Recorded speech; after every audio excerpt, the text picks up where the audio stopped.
બેન, તંત્ર નામની ચીજ છે ક્યાંથી સવાલ થાય? આપણે કરીએ તો બરાબર, બાકી તંત્રને તો આંખ નથી, કાન નથી, નાક નથી, સાંભળવું જ નથી, એનું શું કરી લ્યો? આ તંત્રએ ગઈકાલે રાજુ કરપડાને એમ કહીને એને અટકાવ્યા કે એની સામે કાર્યવાહીની વાત કરી કે તમે ચૂંટણી આચાર સંહિતાની અવધિ પૂરી થયા પછી પ્રચાર કરી રહ્યા હતા. હવે મને તમે સમજાવો બેન, આ ગુનો ગંભીર ગણાય કે દારૂની પેટીઓ મળી એ ગંભીર ગણાય કે રૂપિયા લાખો રૂપિયા વેચાય એ ગંભીર ગણાય? ઈ ગંભીર ન લાગ્યું તંત્રને. 7 વાગ્યા પછી પ્રચાર કર્યો તો ઈ ગંભીર લાગ્યું. એટલે પ્રચાર કર્યો, બીજું તો કઈ કર્યું નથી. કોઈ દારૂની બાટલીઓ 13 પેટી દારૂ 750 બોટલ ઉતરી, એમાં વાંધો નહીં.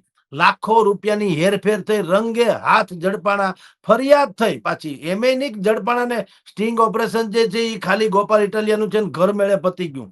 એ લોકો ચૂંટણી રિટર્નર ઓફિસરની પાસે ગયા અને બાકાયદા ફરિયાદ કરી, પોલીસ સ્ટેશનમાં ગયા, દારૂની ફરિયાદ કરી, દારૂની રેડ વખતે પોલીસોને હાજર રાખ્યા પાછા. એમે નહીં કે અંગ ઘર મેળે બધું પતાવી લીધું.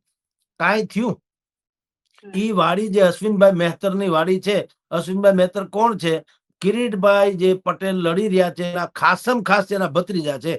તો એની પૂછતાછ તો થવી જોઈએ. મને ભાલ્યો કે ગોપાલ ઇટાલિયા કે આમ આદમી પાર્ટીએ આ દારૂની રેડ ડ્રામેટિકલી પોતે દારૂ ત્યાં મૂક્યો તો એને પકડો, એને ધોકાવો, પણ કંઈક થવું તો જોઈએ. એવડી મોટી ઘટના બને છે, રંગે હાથ ઝડપાય, એમાં કઈ નથી થવું.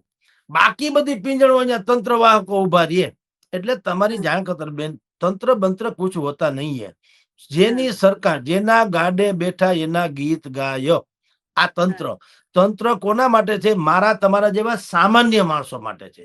જેના છેડા ન અડે એને એની ઉપર રોફ જમાવે, બાકી જેના છેડા અડે એની સામે પૂંછડી પટપટાવે. આ તંત્ર છે. ચૂંટણી પંચને નિષ્પક્ષ તમે જો કયો છો, આપણે બધા છાપામાં લખીએ, તમે ટીવીમાં બોલો, મેઇન સ્ટ્રીમ મીડિયા પર ચૂંટણી પંચ હરામ બરોબર નિષ્પક્ષ હોય તો.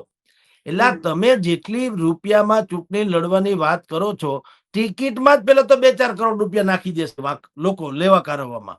ગઈકાલે બધી જગ્યાએ જેટલા તમે જુઓ, ચૂંટણી પંચ આંધળું છે, પ્રજાને ખબર ન પડે. એટલે બસો ભરાય સુરત થી અહીં લઈ આવો છો, એના કોઈ પૈસા ન થાય? પછી અહીંયા ભજીયા પાર્ટી કરો, તાવા પાર્ટી કરો, રૂપિયા આપો.